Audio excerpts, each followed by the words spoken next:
好，那麼政府賴清德一人發1萬啊，審計部說缺乏規範及效益的評估哦，而且呢還要舉借8696億元，財政負擔還是很重的哦，所以呢中研院也調查，對擴大內需效果其實有限的啊。那另外呢，賴清德說對於地方的補助也比明年比今年多1929億。那另外呢，這個電價要不要漲？說台電說被中油漲了3次電價，燃料成本增加1200億，因為最近打那個仗啊，哦，所以呢油價成本上漲。那另外呢，10月到底電價要不要調整？經濟部說希望各位各界支持補貼啊。那另外呢，昨天立法院卓榮泰第4次不附屬立法院3讀通過的法案，有7個案子，第4次有7個案子啊，昨天有2個啊。那所以呢，這個總統說呢，這個成長津貼不用立法，政府直接做，國人直接收。那問題是你沒有立法哈，將來會有麻煩的哈。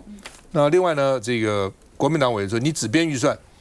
兒少保障隨時會消失，因為法律的就變成法律，你這種行政命令隨時會消失啊。哦，而且未來一旦換了總統或行政院長，沒有法律約束，政府隨時可以不編預算呢。哦，所以最好是編預算吧，啊，而且現在未來賬戶呢，現在行政院不附屬，黃國昌就轟賴清德、卓榮泰重重打臉韓國瑜，傷害民主憲政啊。那另外呢，謝金河說發1萬還不夠，新生兒乾脆發一張台積電，讓他長大呢，隨着這個股票啊有更多的收入啊。那媒體也說，行政院沒有權利不附屬，所以呢，學者說政府滿是鬥爭的思維，包括廖元豪，包括符兆祥，哦，這些學者都說，你怎麼可以不附屬呢？你到底你政府有什麼權利呢？立法院3讀通過的，我們看一下。總統，我們的財政有辦法讓蔣萬安喊加碼到2萬嗎？總統想問一下，普發1萬，你覺得在黨還會再擋預算嗎？無論怎麼提問，總統都是謝謝帶過，宣布普發1萬後，這朝野攻防任務交給立法院。過年前拿到紅包，那是最開心的事情啊。可是你過年前要拿到紅包，你也要去看你總預算到底是在1月份的時候啊，有沒有辦法通過。所以行政部門必須要提前去作業，變數就在於我們整個總預算是什麼時候通過。莊瑞雄是說的眉開眼笑，普發1萬，明年總預算歲出增列2357億元，越快審越早拿，越慢審那這難題就丟給在野黨。總預算怎麼審查這件事情跟有沒有發1萬塊並不會有直接的掛鈎，該審查的、該監督的，我想立法院還是要監督，還是要審查。去年總預算延宕的主要原因，當然就是因為行政院針對很多法律不附屬不執行。只是審計部今年7月公布114年度中央政府總決算審核報告，政府過去推動普發現金，確實短期刺激經濟，但仍缺乏完整的事前規劃及事後效益評估機制。而截至去年底，中央政府1年以上公債實際數達5.8兆元，執行中特別預算尚待舉借8696億多元，財政負擔仍繁重。讓立法院3讀通過的法律案成為一紙廢紙，這個在台灣民主憲政史上的確會造成非常非常大的傷害。現在賴清德他們希望用的方式，是在完全沒有法源依據的情況之下，用編列預算的方式來發放兒少成長津貼，但是這不是制度性的保障。對立法院3讀的兒少未來賬戶採取不予附屬，增院要用成長津貼來填補，但終究還是要經過立法院3讀。我看到昨天賴清德宣布要發1萬塊的時候，然後所有的立委歡欣鼓舞，包括這個沈伯洋，我真的是大傻眼，你知道嗎？去年我們在立法院跟這個民進黨的委員在立法院院會裡面唇槍舌戰，你知道立法院沈伯洋他說什麼嗎？他說發1萬塊這個就是聯合中共的窮台政策。一而再再而三上台發言的時候都是這套論述。你知道那個吳思瑤說什麼嗎？這個是財政土石流啊，再留子孫啊，萬萬不可啊！就是把我們要支持的藍白立委就是一罵再罵，然後強力的反對。3讀通過之後，我們拿還稅於民，大家很開心的那個大牌子你去調當時的錄影帶，他們所有的人還是再留子孫，財政土石流，然後窮台。違憲，什麼話通通都說上了。結果昨天是賴總統講的話就不一樣了，哦，好棒啊！這個沈伯洋還說還可以再加嘛。沈伯洋，你是忘記了你去年是怎麼痛批了嗎？也不過才1年的時間，所以你就知道嘛，他們有真正的想法嗎？沒有嘛，一切就是政治利益。那賴總統之前還嫌棄這1萬塊，說，哎呀，這個買菜錢就不夠啦，而且還堅持反對。他的團結時講他是反對的，結果反對到現在是自己趕快把這個端出來。為什麼？第一個，他想要這個救他的選情嘛。今年的2026，他很多縣市岌岌可危，他想要先釋出利多。第二個，明年他自己要選嘛，2028他只想連任，他不可以輸。第三個，我覺得他要搶收割這個1萬塊的紅利。但是我要提醒，今年其實羅明才委員在財政委員會，他已經有提出一個因應這個美伊戰爭，他希望可以給民眾這個補貼。事實上，他是已經有這樣提出來這樣的一個法案哦。那所以民進黨為了搶攻收割，就是毫不手軟啊，很迅速的就丟出來了，就把這個政策講出來了。那我們國民黨歡迎你跟進啊。所以證明國民黨我們去年做的事情是對的嘛？那你們知錯能改，願意跟進，好啊，那你就加碼跟進。只是你們應該還缺民眾一個道歉。你去年是怎麼罵的？你應該要先道歉再跟進了。第二個我要講，現在的行政院已經很不像話了，他所有的法案看合不合我的意，不合我的意怎樣就不附屬，他連復議現在都沒有了。按照中華民國的我們完整的行政程序，你行政院當然可以不同意，不同意你就提復議進到立法院來。請問他現在有沒有做？沒有做，他直接進行解釋說，我就是可以不附屬，我就是擺爛，我就是不同意。請問兒少賬戶這件事情是政治性法案嗎？不是各位。那民進黨政府他現在很離譜的是，明明兒少賬戶這件事情是對家長有利的，而且這個我們國民黨跟民眾黨提出來的版本，它是更好，它是站在一個投資的觀點，就是說你可以投資。所以最近大家不是在講那個陳信宇的那個給孩子的就只有放定存嗎？他其實沒有一個投資的概念。有人把它算說，你如果是用投資的話，錢滾錢複利之後，事實上可以幫孩子就是存出更大一桶金。那結果民進黨是更爛的版本，他現在要他們的東西，而且他更爛的是什麼？他的是沒有立法的。我們國民黨跟民眾黨是在立法院3讀通過正式的法案，3讀通過的法律案才可以給每一個未來你要出生的小孩，在台灣這片土地的小孩，給他一個最好的法律保障。但是民進黨現在是靠賴清德執政，他的政策，大家有沒有看到社宅的慘痛經驗？蔡英文或者是賴清德一句話承諾的，本來賴清德還告訴人家說要蓋13萬戶，現在降到3萬戶。請問你一個政治人物的承諾可以保持多久？人民的權益會不會受到損害？所以怎麼看都是藍白。我們提出了這個兒少未來賬戶，透過正式立法，而且我們採取一個投資，而且他一出生就給他這個第一桶金，這樣的一個是一個最完整的做法。結果他不要。他說不要就不要。那請問我們現在中華民國的這個憲政架構底下，行政權是凌駕於立法院了嗎？立法院是在監督行政院的好嘛？但是他現在根本就是在惡搞，就是只要符合他意志的，他就照辦；但是不符合他的想法的，那他就說不附屬就不附屬。休息一下回来。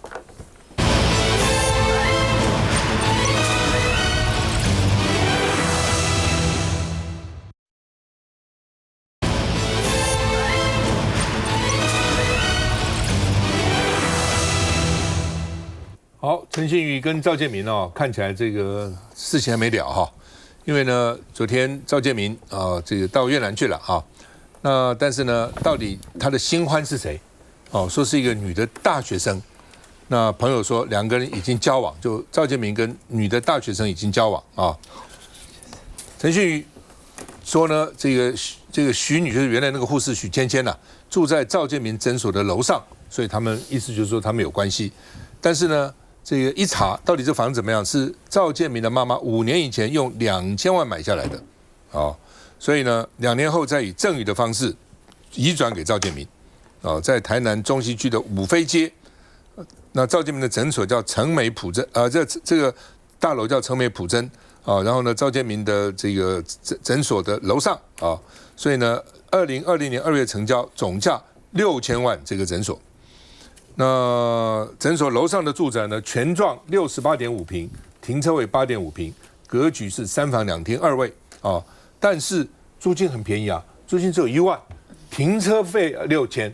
管理費，這很奇怪，哪裡有房子租金1萬，停車管理費6000，所以認為房子租得太便宜了啊，等於是呢半租半送了哈。那陳新宇說趙建銘是多線撩妹，不是只有一線的，很多線的啊。所以呢，陳新宇非常氣這個許護理師許芊芊6大理由哦，說我陳新宇追這個許芊芊追了5年，要知道細節。他租的地方就在診所的這個趙建銘診所樓上，但是管得很嚴吶，有密碼，我就是拍不到，我想拍不到，我就是抓不到證據哦。我真的很希望她的老公把她帶回家，就是許芊芊結婚了，有先生的啊、哦。那許芊芊老公的名字呢？工作我也都查了，我也試圖要聯絡許芊芊的先生，他們都不理我哦。而且呢，這個許芊芊還 po 說他們去意大利的10天哦。他說他不是跟趙建銘單獨，是一群人去的哦。另外呢，這個陳新宇說，許姓護理師結婚以後，趙建銘覺得自己被兵變了，所以開始冷暴力哦。那因為呢，這個趙建銘不是坐牢嗎？趙建銘一出獄，許護理師就跑去結婚，所以對趙建銘打擊很大，覺得被兵變哦，所以呢，他現在是恨整個扁家，想他的論調變成藍綠的問題了，整個想法論調啊，所以呢，這個趙建銘不跟這個陳新宇講話，好幾年都沒這個互動。陳新宇在家就像幽靈一樣，你們看着我，我就把你們都當鬼，7月的鬼，我就直接過去就無視你們，就趙建銘直接無視於陳新宇了，走來走去根本像陳新宇不在一樣。我在家裡問他一句話，他頭也不抬也不回，打電話給他也不接，LINE 給他他也不回，反正問他任何的話都不回，沒有任何互動就對了哦。所以陳新宇意思說，這被趙建銘覺得被兵變，因為他去當這個服牢獄嘛，哦，牢變了哦，不是兵變了，而且呢，對這個陳新宇開始冷暴力，就不理你，看你怎麼樣哦。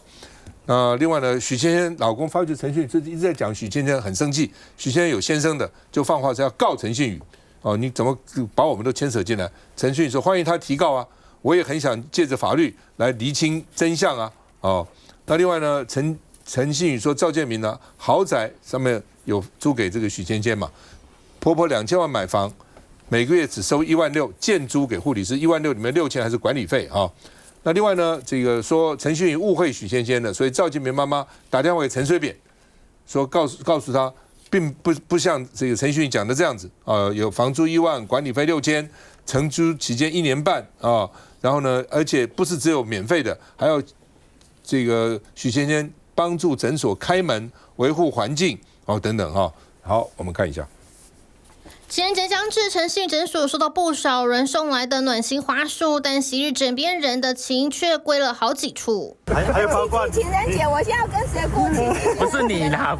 情人節一個人過，反觀前夫趙建銘計劃跟新歡出國，女大生再被爆出是台南應用科大的越籍女學生。學校聽到的啊，後面是越南那裡我不知道，前面聽的是那間學校沒錯。對趙建銘的新歡，陳新宇點到為止。而關於許姓護理師租屋在趙建銘診所樓上一事，趙建銘媽媽簡水綿跳出來護航。她說她租是租給許芊芊跟許芊芊她弟弟，然後她老公是她弟弟的同學，所以是他們3個住在楼上。然後她弟弟的同學竟然是變成她老公。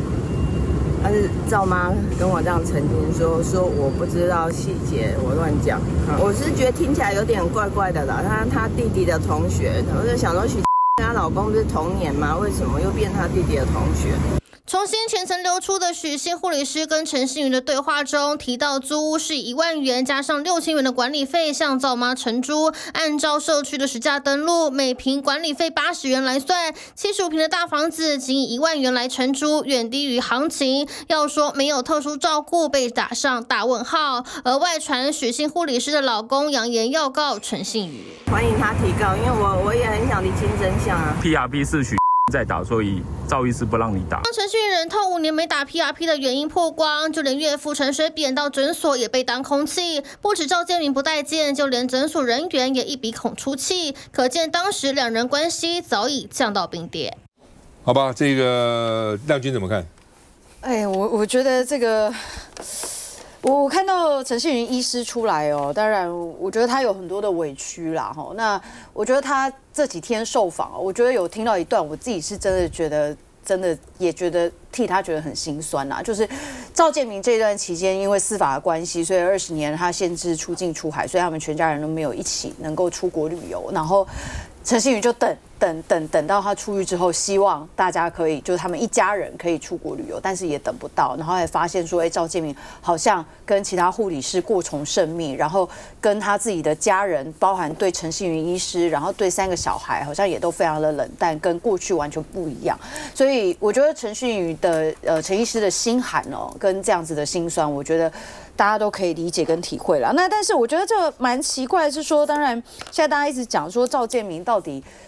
跟這個護理師有沒有關係？因為大家就在講說這個租房子的問題啊。那我覺得是說，因為陳信妤醫師他有自己講說他有跟這個許芊芊這個許姓護理師有跟他講說趙醫師有追過他那所以呢，當然陳信妤醫師就覺得說就是他就覺得說這個看起來就是有點問題嘛。那如果這樣子的事實這個許護理師有這樣子講的話，然後許護理師又住在這個趙建銘診所的樓上，這就會讓大家覺得很奇怪，就有一種瓜田李下的感覺。那如果這個房東不管是趙媽媽，或者是最後轉到了趙建銘的名下，那一個關鍵的問題就是，那房東會有什麼？房東會有鑰匙嘛？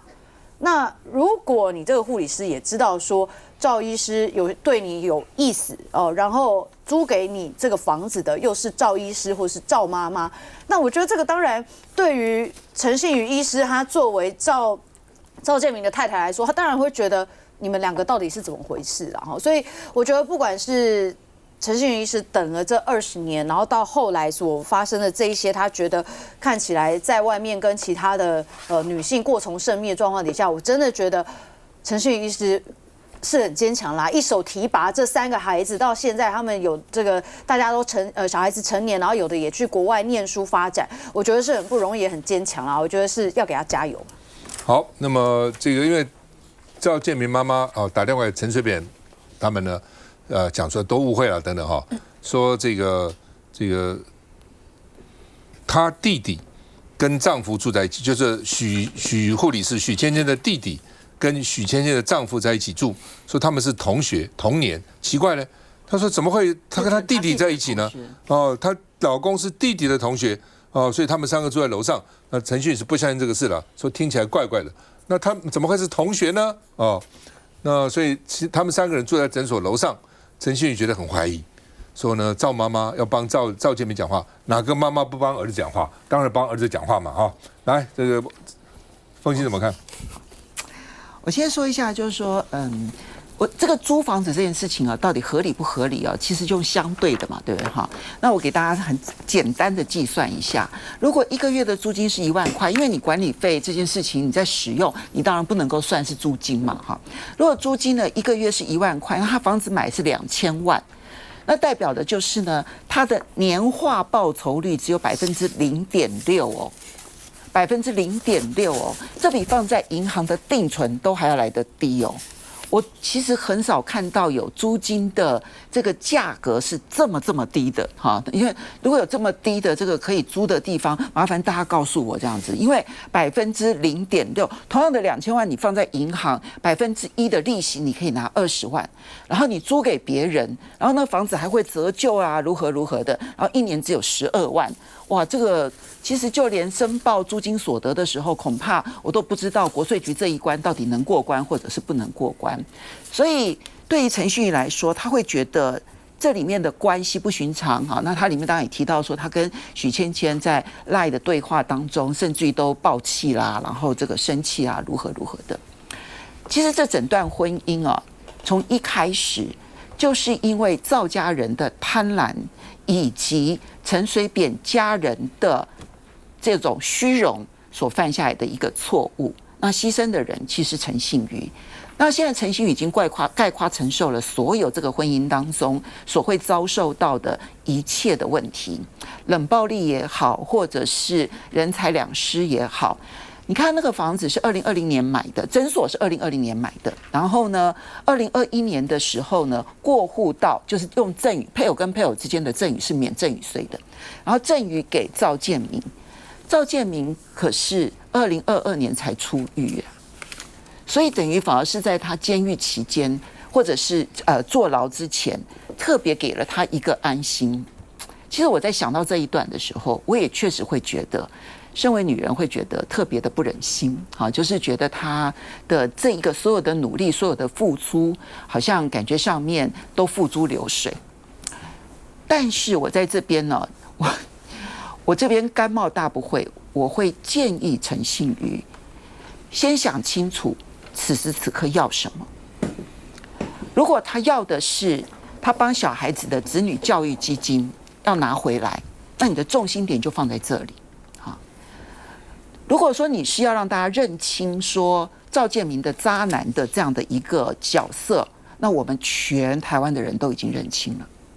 那我覺得他必須想清楚他要什麼，然後呢，專心的去把他認為應該要拿到，我們也支持他去拿到的這些東西拿回來之後，其實就夠了。為什麼？因為他的人生還有很長很長的一段路。雖然說50歲對很多人來講好像半百 ，no， 其實他人生還有很長很長的路。我認為他言多必失，所以呢，其實，在2008、09年的時候，我希望媒體不要去賭陳幸妤。那我現在要建議陳幸妤，其實可以盡量不說話，告訴大家說你要的是什麼，你覺得應該要爭取的是什麼，那大家一起支持你做這件事情。但是我還是要說，趙家人的貪婪，要去利用家庭第一親戚的這個身份去搞特權，趙玉柱跟趙建銘都因此犯案，去坐了牢。扁家人的貪婪，吳淑珍也好，還有陳致中也好，都已經入了獄，然後服了勞役了。那至於陳幸妤，其實在這裡面他是最不耍弄第一家庭特權的人，所以我希望獻予他祝福，希望他未來的人生每一天都比今天更好。休息一下再回來。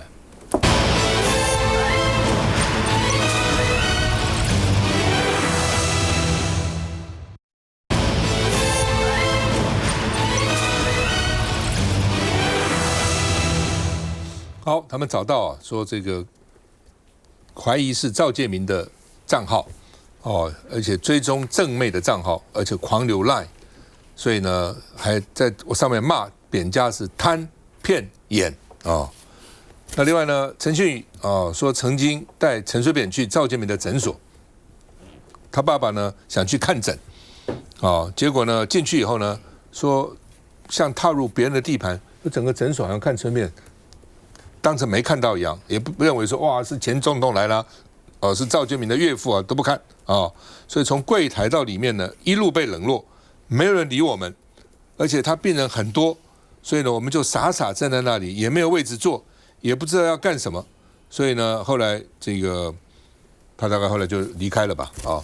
那另外說吳淑珍曾經一度病危然後喜歡趙建銘這女婿嘛，就想看趙建銘。就趙建銘連最後一面都不願意去，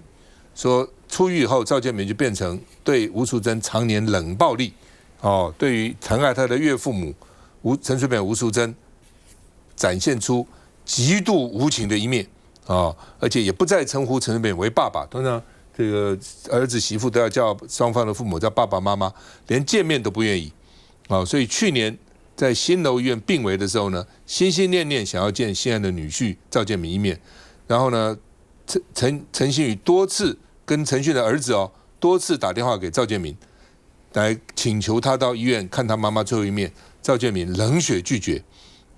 始終沒有現身看岳母的最後一面，搞不好因此吳淑珍就沒死，活給你看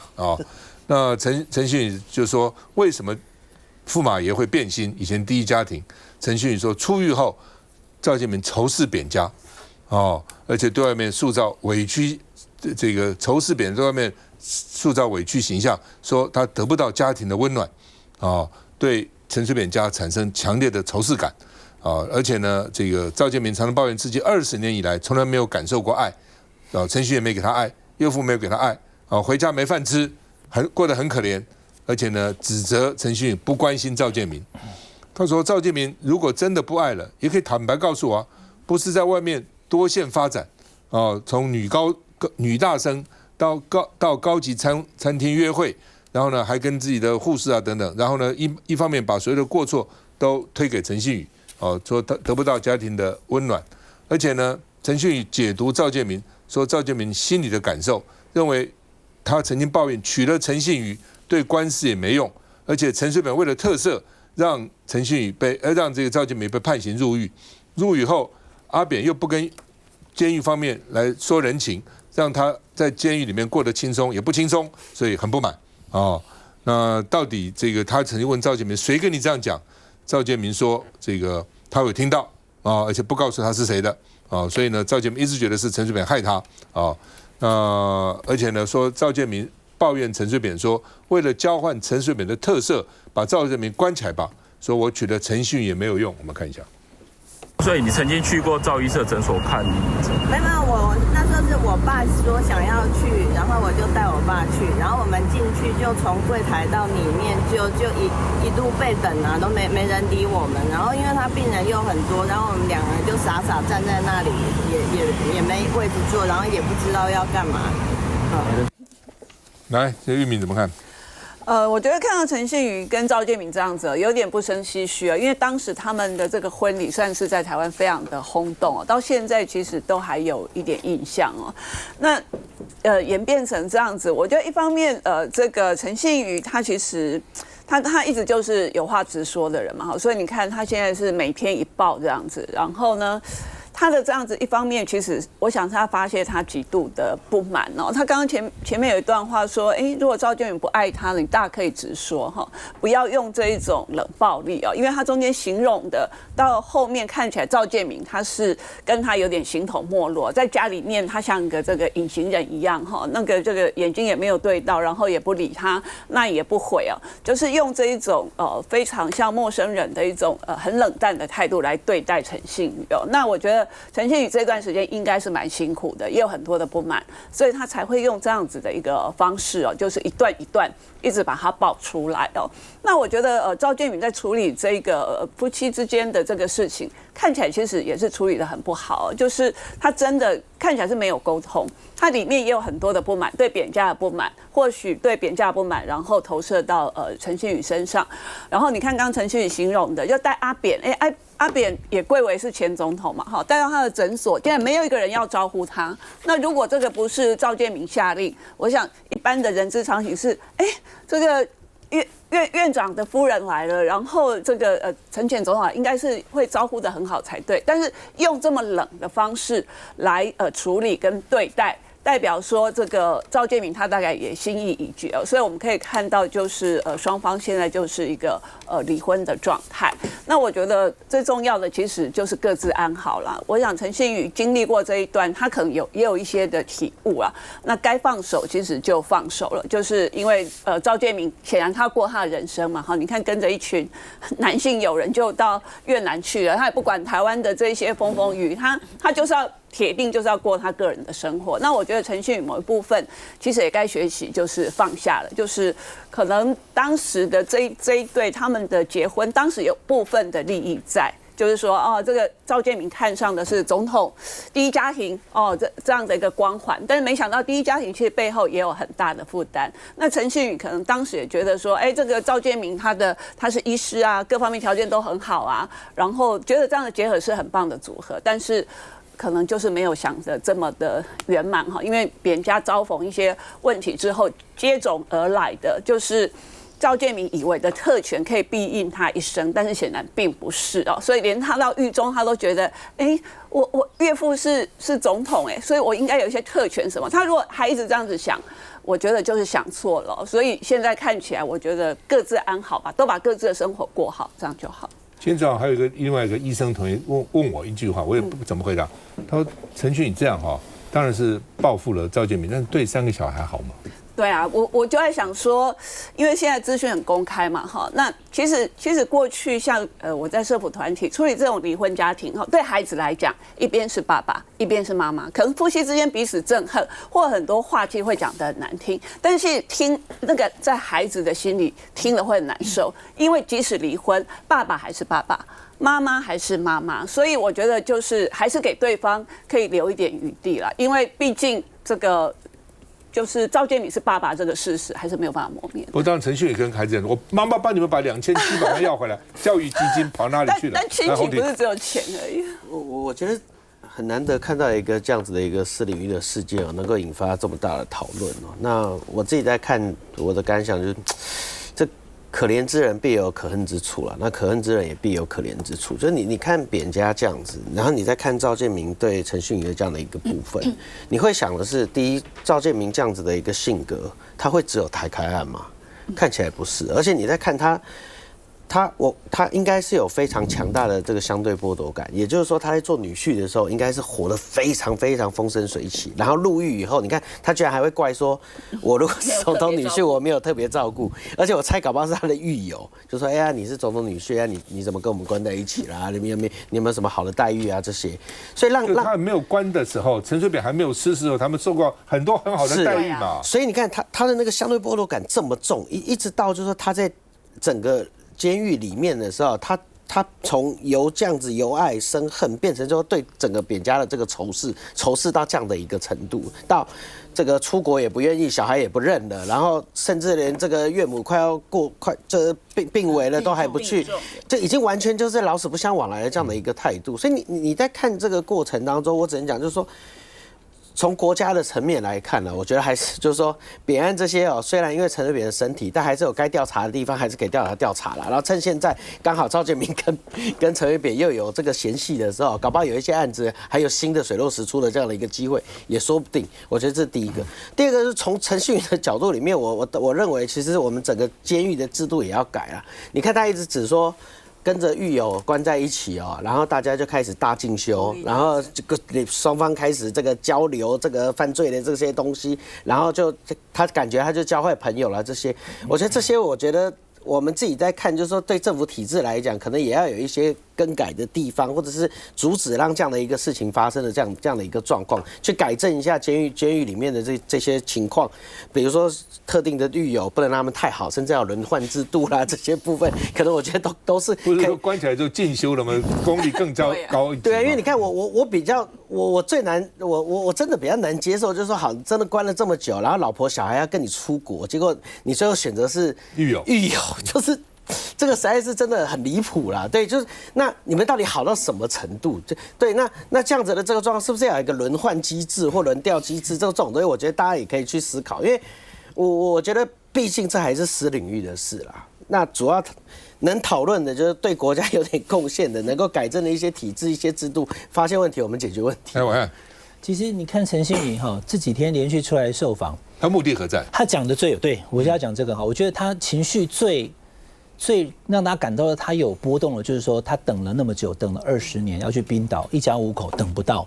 那已經是最有情緒的。其他就是雲淡風輕就講出來，我最氣哪個護理師，為什麼住樓上等等，對不對？剛風其實在講說都已經這樣了哈，也就放下吧。我覺得陳信宇現在就是在放下，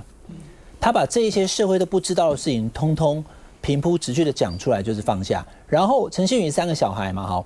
他最愛的3個小孩就是跟這個不愛他的先生生的。對不對？那最小的這個小孩現在已經剛剛上個月滿20歲了，所以3個小孩都很大了，成年了，對，都已經成年了。然後他把這些事情講出來，不是我跟他的問題而已，連我的爸爸，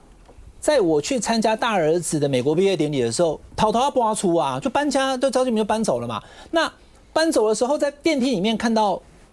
阿扁啊總統，那是這是他岳父，那時候還沒有離婚嘛，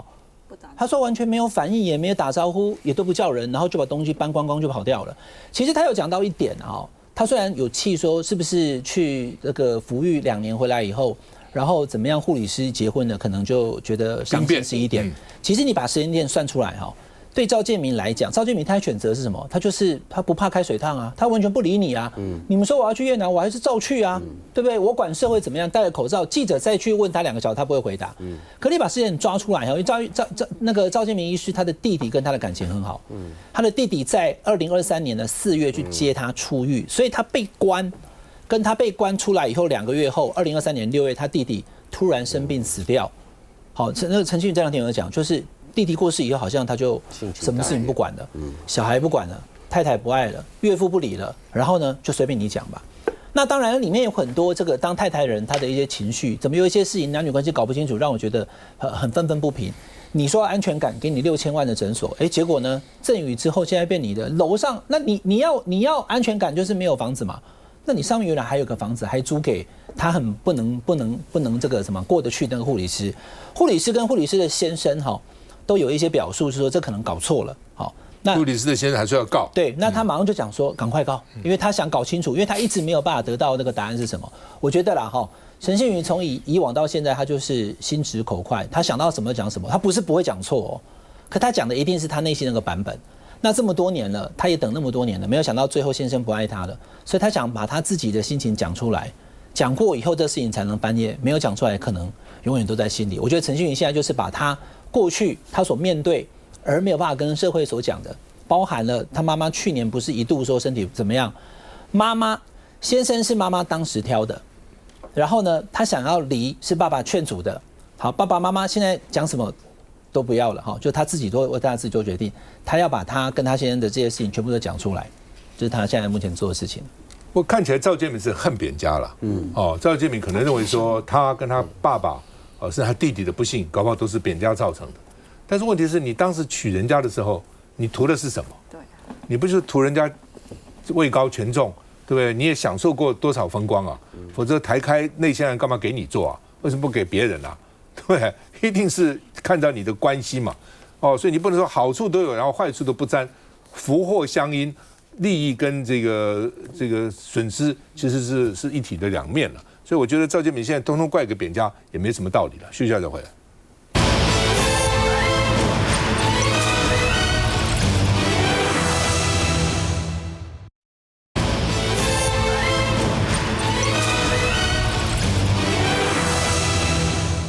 飛花蓮現在2家航空公司，華信、立榮，華信6月就申請停飛花蓮，高雄花蓮、台中花蓮，立榮台北花蓮也停止，所以都賠錢，那虧損已經差不多累計7000萬了那所以呢，說觀光業也觀光就蠻慘的。傅崑萁說這是國旅的警訊那另外呢，這個華信曾經跟高雄那邊的叫賣哥很有名。說叫賣哥喊破喉嚨，而且都下殺到來回機票高雄花蓮800塊都沒有人買，所以呢，連航空業者本身都去搭台鐵說最慘的有一天呢，這個去的6個人還有5個人，回程7個人，所以他們說乾脆叫這些旅客不要搭飛機，我給你錢去買自強號，我免費給你，都不會賠那麼多所以很慘那7月。立榮從台北到花蓮載客率跌到17%，本來7月照理的暑假應該多，也不多平常24%現在呢只有7月跌到17%，但是什麼很賺錢？金門說是99%，我想跟小三通什麼都有關係了那但是呢，花蓮立榮跟華信都虧了7000萬，虧了很多了所以他們認為說，因為離島飛機不夠，乾脆把這些飛機調去飛離島反而比較有經濟效率交通部說載客率持續探底，緊急狀況會啟動運輸因為他們都希望停飛，但是政府還沒有核准那旅宿業者說沒有飛機遊客更不敢來了就是你有飛機有時候當然你可以走蘇花公路，你可以鐵路，但是有飛機很多人總是還是比較方便嘛所以呢，傅崑萁說觀光成效在哪裡？交通部鼓勵以後呢，反而創新低。我們看一下。台南知名夜市直播主武聖叫賣哥賣力推銷，這回賣的竟然是高雄到花蓮的來回機票。你要自強和一甲花蓮就800塊去啊呢，我是坐飛機呢，1點鐘就解決了呢，省時間呢，開玩笑來。從花蓮搭機到高雄，來回原價要4000多元，現在下殺只要800元。如果是搭自強號，來回約1700多，還得耗時4小時，現場吸引不少民眾。現在又是暑假，怎麼比都很划算，但大家似乎還是興致缺缺。這是黨的來找我，叫我幫你撤促銷到廣告，你敢聽哈？國內旅遊現在是暑假到嘛，很多人要到花蓮去佚佗，好山好水好遙遠啊！開車開6點鐘啊，開8點鐘啊，一段時間都破銷呀。叫賣哥把所有優點列出來，祭出如此優惠，但最後竟然還是沒人買，凸顯國人搭機去花蓮的意願真的不高。之所以會跟夜市知名叫賣哥合作，因為根據華信航空表示，高雄飛花蓮航線根本是飛一班虧損一班，高花航線每天1班，中花航線1週3班，整年虧損高達7000萬，去年甚至出現去程只有5人，回程僅7人的慘況。華信航空日前向民航局申請停飛花蓮航線，希望可以止血。民航局證實已經收到申請，正在審查中。花蓮觀光處說，即使偏鄉不能只靠陸路交通，政府應該要考量國家整體發展，空中交通不能斷。我看，其實花蓮現在目前其實這個應該，你說大家坐高鐵在西邊，對不對？大家從台北到高雄，確實，所以小港現在目前早就沒有那個從台北飛小港了。我本來也不知道，講說根本沒有人搭，可是花蓮沒有啊。那麼花蓮你沒有高鐵可以取代的情況之下的時候，我相信可能照理講應該有這個需求的，但是現在目前它因為載客量真的少了，它沒辦法，這個是在商言商了。如果它每一班都能滿的話，它沒有必要停。可它已經沒有辦法的時候，它就必須停，即使可能還有一班3-5個人或者是10個人有需要，那這種狀況下，花蓮的機動性就會低了。那我覺得還跟花蓮整體的運輸它的需求有關，包含如果觀光的人潮有團的話啦，那有團的話一次來飛機就包滿哦，那就是不會停線了。可因為這幾年根本已經沒有所謂的團客，也沒有陸客的情況之下的時候，那花蓮的這個飛機現在停是沒辦法了哈。但是對花蓮的觀光客來講說，你現在把這個飛機給停了以後，那我們花蓮少了一個對外的。那現在目前公路或是鐵路，不要忘記，只要有地震或下大雨的話，有時候是會中斷的。所以其實我是覺得。有一個方法，大家可以討論看，就是說，那花蓮的航運的部分是不是可以增加？因為航運比較便宜。那航運的話是走到基隆港，但它其實也久，但有人不喜歡吶。可是冬天的話，東北季風就沒辦法。对。所以交通對花蓮的觀光來講，其實是我覺得是一個阻礙。我覺得當然，這些航空公司呢，因為載客率的問題來決定可能要取消這個航線。那我們看一下，其實花蓮地區當然因為它交通的關係，有時候會受到這個影響，觀光會受到影響。但是我也必須點出說，因為包含在中央還有交通部觀光局也都給這些花東業者，不管在地震或者是這些交通受到影響的時候，也給觀光業者很大的支持。但是我覺得有一個部分傅崐萁這個統治他們傅家統治花蓮超過25年的期間其實也是要看那花蓮對於不管是國內觀光客或者是國外觀光客，它的亮點在哪裡啊？我舉台東為例台東這個有熱氣球嘉年華，這是看到連我自己都很想去，要不是因為我這個太忙了。他今年還有跟這吉伊卡哇合作的熱氣球，然後吸引很多的大大小小的這一些這個家長帶着小朋友去花東旅遊，去台東旅遊。那台北飛台東的飛機啊，大概載客率是70%。所以我的意思是說，這個除了中央給地方挹注之外，那你地方發展的這些觀光亮點也非常重要啊。那像台東還有另外一個事情是，這個去年跨到今年2025年12月31號跨到2026年的跨年演唱會，